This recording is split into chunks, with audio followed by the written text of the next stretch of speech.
Hi everyone. हमारा जो topic चल रहा है साइटोलॉजी, उसको हम कंटिन्यू करते हैं और आज हम डिस्कस करते हैं various part of eukaryotic cell या ए सेल।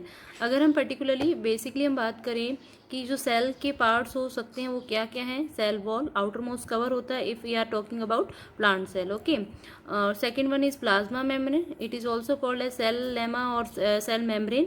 आफ्टर दैट जो उसके अंदर लिक्विड फिल होता है उसे साइटोप्लाज्म कहते हैं और सेंटर में क्या है, न्यूक्लियस है। एक जनरल से अगर बात करें तो यूकेरियोटिक सेल के अंदर या अगर अपन बात करें एक सेल के बेसिक जो पार्ट्स होते हैं वो ये हैं। एक सेल इन चीज़ों से मिलकर बनी है। सेल वॉल ध्यान रखेंगे, प्लांट्स के अंदर बात करेंगे तो प्रेजेंट, अदरवाइज वो एनिमल सेल में एब्सेंट रहता है। डेड पार्ट होता है।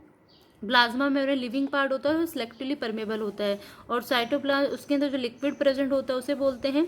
और वो प्रोटोप्लाज्म, और अपन कह सकते हैं कि जो साइटोप्लाज्म है एक्चुअल में ये साइटोप्लाज्म की अगर बात करें तो न्यूक्लियोप्लाज्म और साइटोप्लाज्म को कलेक्टिवली हम प्रोटोप्लाज्म कहेंगे। और न्यूक्लियस की अगर बात करें तो न्यूक्लियर मेम्ब्रेन, न्यूक्लियोप्लाज्म, न्यूक्लियोलस, ये सारे उसके अंदर कंपोनेंट होंगे। सेम कंडीशन की हमने ये बात करनी है कि प्लांट के सेल के अंदर जो भी फंक्शन होते हैं वो किसी ना किसी, अपन कह सकते हैं किसी ना किसी के थ्रू होते हैं। और जिनके थ्रू हो रहे हैं उनको अपन ऑर्गेनेल्स कह रहे हैं। तो यहाँ पर 3 टाइप के ऑर्गेनेल्स होते हैं, डबल मेम्ब्रेन, सिंगल मेम्ब्रेन और मेम्ब्रेनलेस। आपके लिए बात बहुत इंपॉर्टेंट है कि कौन सा डबल मेम्ब्रेन है, कौन सा सिंगल और कौन सा मेम्ब्रेनलेस है। ये जितने भी ऑर्गेनेल्स हैं इनको हम बहुत डिटेल में डिस्कस करेंगे। Mitochondria, plastid, Golgi body, endoplasm, reticulum, lysosome, microbodies, vacuole, microtubules, ribosome, centriole. आपको एक छोटा सा कॉन्सेप्ट ध्यान में रखना है। नेक्स्ट प्रीवियस क्लास में मैंने आपको भेजा भी था कि एक सेल की अगर अपन बात करें तो सेल के अंदर जो मटेरियल प्रेजेंट है उसे तो अपन क्या बोल रहे हैं, साइटोप्लाज्म। और न्यूक्लियोप्लाज्म, साइटोप्लाज्म को हम कलेक्टिवली क्या कहते हैं, प्रोटोप्लाज्म कह रहे हैं। ओके, तो जो साइटोप्लाज्म के अंदर अपन बात करें कि वो पार्ट जिसके अंदर ऑर्गेनेल्स नहीं है, लिक्विड का, इस मटेरियल का वो पार्ट जहाँ पर कोई ऑर्गेनेल नहीं है, उस लिक्विड पार्ट को हम कहते हैं साइटोसोल, ग्राउंड प्लाज्मा या फिर हाइलोप्लाज्म। और जिस पार्ट के अंदर अपन बात करें हमारे ऑर्गेनेल्स प्रेजेंट होते हैं या अपने नॉन लिविंग मटेरियल प्रेजेंट होते हैं, उन्हें अपन क्या कहते हैं, ट्रोपोप्लाज्म कहते हैं। तो अल्टीमेटली तो इसको साइटोप्लाज्म कह रहे हैं, बट फिर भी हमने इसके 2 पार्ट कर दिए, जहाँ पर ऑर्गेनेल्स प्रेजेंट नहीं है और जहाँ हैं। तो जहाँ नहीं प्रेजेंट है, जितने माइटोकॉन्ड्रिया वाली जगह, उस लिक्विड एरिया को अपन क्या नाम दे सकते हैं, हमारा ग्राउंड प्लाज्मा या साइटोसोल। ओके, फिर ये अदर नेम्स हैं जितने भी हम ऑर्गेनेल्स पढ़ेंगे तो इनको हम डिटेल से देख लेंगे। एक बार आप इसे राइट डाउन कर लीजिएगा कि किस ऑर्गेनेल्स को हम क्या नाम देते हैं। तो आज हमारा जो टॉपिक हम स्टार्ट करेंगे वो पहला एक सेल का पार्ट रहेगा जो बहुत इंपॉर्टेंट माना जाता है, वो है सेल वॉल। तो let's start with our topic cell wall. तो बेसिकली सेल वॉल की डिफाइन मैंने आपको पहले बताई थी। What is cell wall? तो cell wall it is outer rigid protective cover. Okay, और फर्स्ट अगर हम बात करें स्टार्टिंग में साइटोलॉजी का जो टॉपिक हमने स्टार्ट किया था, मैंने आपको कहा था जो रॉबर्ट हुक था जिन्होंने फर्स्ट टाइम सेल को देखा था, उन्होंने ही सेल वॉल को कॉर्क सेल में देखा था फर्स्ट टाइम। और प्लीज़ ये ध्यान में रखना, ये नॉन लिविंग होता है बट परमेबल होता है। और दूसरा अपन कह सकते हैं प्रोटेक्टिव होता है। बेसिकली अगर हम पहले सेल वॉल की कंपोजिशन की बात करें तो सेल जो है वॉल जो है उसके 2 मेन पार्ट्स होते हैं। वन इज मैट्रिक्स, और मैट्रिक्स आप कहीं पर भी पढ़ें इसका मतलब होता है कोई लिक्विड लाइक सब्सटेंस। ओके, तो अपन उसको मैट्रिक्स वर्ड यूज करते हैं। और फाइबर्स जो होंगे उन्हें अपन क्या बोल रहे हैं, फाइब्रिल्स। कहने का मतलब है अगर मैं एक सेल को अंदर से देखूं कि सेल के अंदर क्या क्या है तो हमें क्या मिलेंगे, मैट्रिक्स मिलेंगे और फाइब्रिल्स मिलेंगे। उनसे ही हमारा क्या बना हुआ है, सेल वॉल बना हुआ है। मैट्रिक्स कुछ नहीं है, एक जेली लाइक सब्सटेंस होता है जिसके अंदर वाटर की अमाउंट ज़्यादा होता है, दैट्स वो लिक्विड फॉर्म में है। अब उसके अलावा जो सेल वॉल है, हम सेल वॉल की जो भी लेयर पढ़ रहे हैं अल्टीमेटली किनकी बनी हुई है, फाइबर्स की बनी हुई है। और फाइबर्स मतलब अपन बात करेंगे सेलुलोज या अपन कहेंगे ग्लूकोज। कहने का ये मतलब है कि आपको ये बात ध्यान में रखनी है कि सेल वॉल के अंदर जो छोटे छोटे फाइबर्स होते हैं वो भी आपस में कनेक्ट होकर एक अपन कह सकते हैं एक बड़ा स्ट्रक्चर बना देते हैं। वो आपस में कंबाइन होकर जो हमने लेयर पढ़ी थी वो बनाने में हेल्प करते हैं। तो आपको ये बहुत इंपॉर्टेंट से ध्यान में रखना है। एक सेलुलोज, देखो सेलुलोज क्या है, एक कार्बोहाइड्रेट है, लेकिन ये ये हमारी पॉलीसेकेराइड कंडीशन में होती है और ग्लूकोज हमारी कार्बोहाइड्रेट है, लेकिन ये मोनोसेकेराइड की कंडीशन में होती है। आपको ये पूरी बात ध्यान में रखनी है कि अगर आप 1 सेलुलोज को बनाना चाहते हो तो आपको कितने ग्लूकोज चाहिए होंगे, 3000 ग्लूकोज आप जब लेंगे तब आपका 1 सेलुलोज का फॉर्मेशन होगा। अगर आप 100 सेलुलोज को लेते हैं तो उससे जो स्ट्रक्चर बनेगा, मतलब फाइबर्स है, मतलब एक जैसे याद हो ना आपको, कोई कॉटन से अपन थ्रेड बना रहे हैं, फिर उसके क्लॉथ बना रहे हैं, सेम यही कंडीशन है। इसके अंदर भी बहुत अलग अलग यूनिट्स को अपन जोड़कर एक कॉम्प्लेक्स स्ट्रक्चर बना सकते हैं।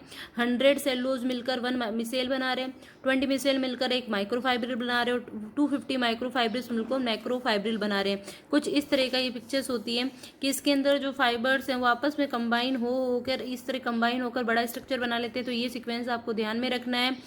100, 20, 250 एक सेलुलोज जो था वो कैसे बना था, 3000 ग्लूकोज से, और अब कितने सेलुलोज से एक मिसेली बन रही, 100, और कितने मिसेली से माइक्रोफाइबर बने, 20 और 250। तो बार बार अब इसको रिवाइज करेंगे, 100, 20, 250, तो मे भी आपको ये बात समझ आ जाए। तो ये केमिकल कंपोजिशन है। केमिकल कंपोजिशन में क्या बात ध्यान में रखनी है, cell wall has 2 main part, one is matrix and other one is fibrils. और फाइब्रिल्स मतलब क्या होता है, फाइबर्स अपन कह सकते हैं। यहाँ पर हमने पॉलीसेकेराइड का फॉर्मेशन करना है और बहुत सारे अपन बहुत फाइबर्स बनकर एक हमारा बिग स्ट्रक्चर बनाती है। तो ये हमारा कहानी थी। अब स्ट्रक्चर सेल वॉल की लास्ट क्लास में मैंने आपको इसकी पिक्चर दिखाई थी, तो मे भी आपको याद हो, उसको डिटेल में अपन बात कर लेते हैं। जो मिडल लेमिला होती है ना, तो प्लीज़ मिडल लेमिला की आपकी बात क्या आपको माइंड में रखनी है, ये एक ऐसी लेयर होती है जो सबसे आउटरमोस्ट लेयर होगी अगर अपन सेल वॉल के स्ट्रक्चर की बात करेंगे, और ये एक अपन कह सकते हैं 2 सेल को कनेक्ट करने का काम करेगी। प्लीज़ इस बात को ध्यान में रखना। तो जब हम सेल का डिवीजन करते हैं, साइटोकाइनेसिस करते हैं, उस साइटोकाइनेसिस के प्रोसेस के दौरान सबसे पहले जो सेल वॉल की लेयर बनेगी वो कौन सी बनेगी, मिडल लेमिला। दैट्स वाई हम कह सकते हैं मिडल लेमिला एडजेसेंट सेल्स को कनेक्ट करने का भी काम करती है। मेनली अगर बात करें कैल्शियम मैग्नीशियम के पेक्टेट की बनी हुई होती है। और अगली इंपॉर्टेंट बात कि अपन जो पर फ्रूट खाते हैं जब तक वो राइप पकता नहीं है तब तक वो कच्चा होता है, कड़वा होता है। बाद में जैसे राइपनिंग हो जाती है तो वो मीठा हो जाता है, सॉफ्ट हो जाता है। तो उसके सॉफ्टनेस होने का रीज़न क्या है, मिडल लेमिला का डिजोल्व होना। हम ये कहते हैं कि जब तक मिडल लेमिला डिजोल्व नहीं होगी ना तब तक फ्रूट राइपनिंग नहीं हो पा रही। मतलब फ्रूट राइपनिंग हो तब हो पाती है, फ्रूट सॉफ्ट कब हो पाता है, जब मिडल लेमिला क्या हो जाती है, डिजोल्व हो जाती है, ब्रेक हो जाती है, मतलब टूट जाती है। तो सॉफ्टनेस में इन्वॉल्व है मिडल लेमिला। कैल्शियम मैग्नीशियम के पेक्टेड का फॉर्मेशन से बनी है ये। इसकी क्वालिटी आपको ध्यान में रखनी है। पहली बनने वाली लेयर यही होती है ड्यूरिंग द साइटोकाइनेसिस, और 2 सेल्स को कनेक्ट करने का काम करती है मिडल। तो 2 सेल को कनेक्ट करने का काम करती है। जैसे इस पिक्चर में आप देख सकते हैं middle lamella after the primary wall. अब सेकेंडरी वॉल को मैंने आपको कहा था 3 पार्ट में डिवाइड करना है, S1, S2, S3। तो यहाँ पर अपन देख रहे हैं। और फिर मैंने कहा है ना कि ये अल्टीमेटली बना हुआ किसका, ये प्राइमरी वॉल्स, ये इन सब किन चीज़ों से मिलकर बना है, तो हमें ध्यान में रखना है। ये सेलुलोज, हेमिसेलुलोज, लिग्निन, इन सब चीज़ों का मिलकर बना है। तो यहाँ पर यही चीज़ इसने बताई है कि भाई मिडल लेमिला है, प्राइमरी है, सेकेंडरी है। तो ये इस तरीके से बाहर से अंदर की तरफ सेल जो होती है वॉल क्या होती है, लेयर बनती है। अब हम जो मिडल लेमिला के बाद जो हमारी प्राइमरी सेकेंडरी सेल वॉल है उसे कंपेयर करके समझते हैं। देखो पहला पॉइंट क्या है, जो प्राइमरी सेल वॉल होती है जो मिडल लेमिला के अंदर की तरफ है, मोस्टली हर प्लांट्स के अंदर आपको प्राइमरी सेल वॉल दिखती है। बट सेकेंडरी सेल वॉल का हर प्लांट की सेल में होना जरूरी नहीं होता। प्लांट की वो सेल जो हमेशा डिवीजन करती रहती है उनमें आपको सेकेंडरी सेल वॉल नहीं दिखेगी, क्योंकि तो अपन कह सकते हैं ये सेकेंडरी सेल वॉल उन्हीं प्लांट्स में वाली सेल्स में दिखेंगी जो मैच्योर हो चुकी, जिन्होंने डिवाइडिंग होना बंद कर दिया, मतलब डिवीजन करना बंद कर दिया। जब तक सेल अपने आप को डिवाइड करती रहेगी तब उसके अंदर तब तक प्राइमरी सेल वॉल ही रहेगी। मैच्योरेशन आने पर ही सेकेंडरी सेल वॉल बनती, क्योंकि वो उससे ज़्यादा रिजिड होती है। मैच्योरिटी पॉइंट का इससे से एनालाइज किया जा सकता है कि उसके अंदर सेकेंडरी सेल वॉल बन गई है। तो ये बात आप ध्यान में रखेंगे। पोजिशन की तो पता ही है आपको, मिडल लेमिला के इनर साइड में, और प्राइमरी जो सेल वॉल है उसके इनर साइड में अपन बात करेंगे सेकेंडरी सेल वॉल की। नेचर की बात करें तो इलास्टिक की नेचर होती है, प्राइमरी सेल वॉल थिन होती है as compare to secondary. Elastic मतलब एक्सपेंड हो सकती है, लेकिन अगर सेकेंडरी सेल वॉल बन जाती तो उसके कंपेयर में, क्योंकि उसके अंदर जो केमिकल कंपोजिशन होता है वो लिग्निन और इनका हो जाने की वजह से वो थोड़ी सी रिजिड हो जाती है, ध्यान रखना है। अब ग्रोथ, ये एक बार नाम सुन लीजिए। यहाँ पर इसका दूसरा नाम अगर अपन ध्यान रखें तो यहाँ पर एपोजिशन भी अपन कह सकते हैं। इंटरसेप्शन जो है ये ग्रोथ का टाइप है, जिसे अपन क्लास में बात करेंगे कि जो सेल का डेवलपमेंट हो रहा है किस तरीके से, उस बेस पर हम बात करेंगे। पिट को अपन मान सकते हैं कि जब एक, अभी बेसिकली अभी समझ लीजिए, डिटेल में अपन अब नेक्स्ट क्लास में बात कर लेंगे कि जब एक सेल वॉल पर किसी मटेरियल का डिपोजिशन होता है तो जिस एरिया पर डिपोजिशन नहीं हो पाता है ना, वहाँ पर एक पोर बन जाता है, उस पोर को हम क्या कहते हैं, पिट। तो ध्यान रखना है, प्राइमरी सेल वॉल में पिट नहीं बनता, लेकिन सेकेंडरी में बनता है। फिर अब मैंने अभी कहा ना, ये इसके कंपेयर में प्राइमरी सेल वॉल कंपेयर में सेकेंडरी जो होती है वो रिजिड होती है। उसका रीज़न क्या है, क्योंकि इसके अंदर लिग्निन, सुबेरिन, ये सारे केमिकल कंपोजिशन होते हैं, वो उनका डिपोजिशन हो जाता है सेकेंडरी सेल वॉल में, दैट्स वाई वो रिजिड होती है। लेकिन प्राइमरी में सेल वॉल में सिर्फ सेलुलोज, हेमीसेलुलोज, पेक्टिन का ही डिपोजिशन होता है। फिर अपन ने बात करनी है सेलुलोज का अमाउंट, अगर बात की जाए तो हम कहेंगे प्राइमरी सेल वॉल में कम होता है और हमारा सेकेंडरी में क्या होता है, ज़्यादा होता है।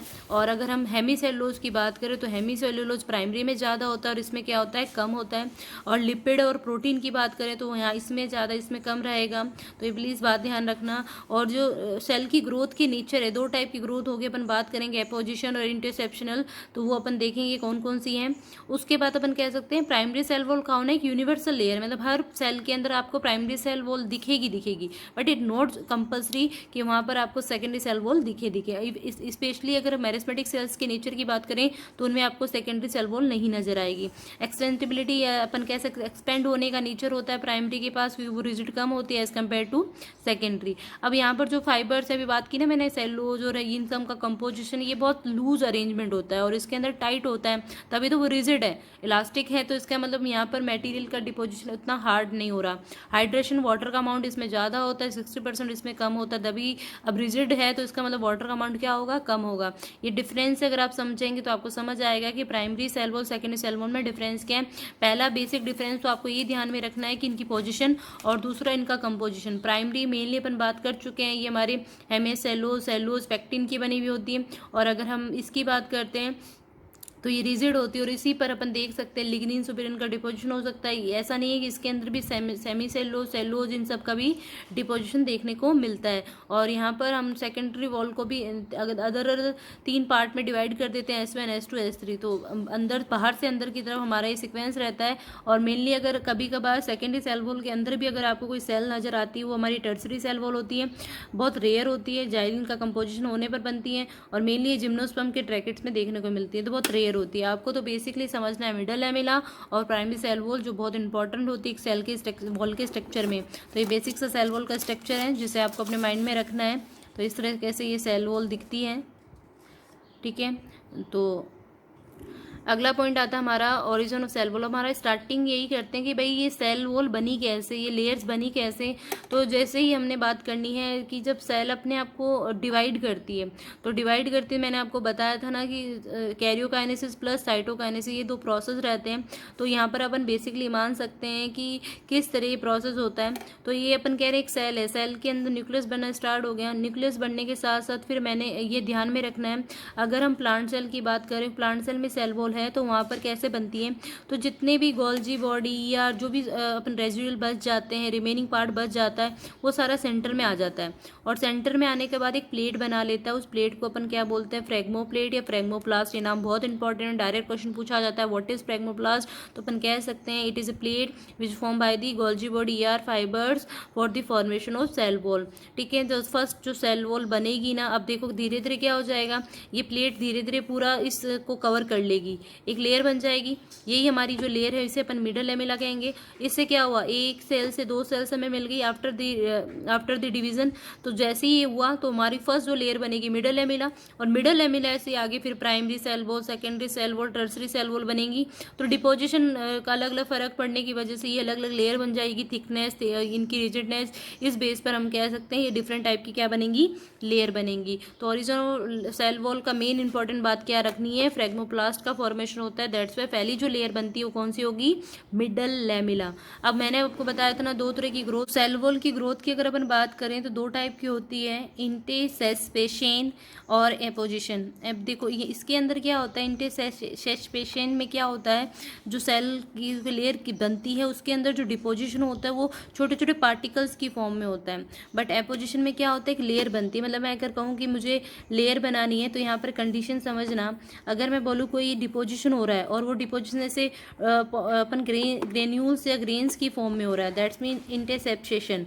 और अगर वो लेयर्स की फॉर्म में हो रहा है, इट्स मीन एपोजिशन। तो मेनली आपको ध्यान में रखना है जो प्राइमरी सेल वॉल का फॉर्मेशन होता है, भी हमने डिफरेंस में देखा भी था, वो इस तरीके से होता है, इस मेथड से होता है। और हमारा जो सेकेंडरी सेल वॉल का होता है वो इन दोनों मेथड से होता है। तो ग्रोथ या सेल वॉल का जो लेयर बनने का जो टाइप है वो दो टाइप के हो सकते हैं। नाम थोड़े अजीबोगरीब हैं तो थोड़ा ट्राई करें इसे नोट डाउन करने का। अब बाकी जो अपना टॉपिक रहेगा सेल वॉल का, हम उसे नेक्स्ट क्लास में डिस्कस करते हैं। तो बेसिकली आज आपने क्या सीखा कि सेल वॉल का कंपोजिशन क्या है, what is chemical composition. Main important कहानी ये है। 3000, 100, 20, 250 2-3 बार रिवाइज करेंगे तो मे भी आपके माइंड में रहेगा। स्ट्रक्चर में प्रॉपर्टी हैं कुछ जो आपको अपने माइंड में रखनी है, मिडल लैमेला, प्राइमरी और हमारी सेकेंडरी। और बाकी अपन नेक्स्ट क्लास में बात करते हैं सेल वॉल को लेकर। Thank you.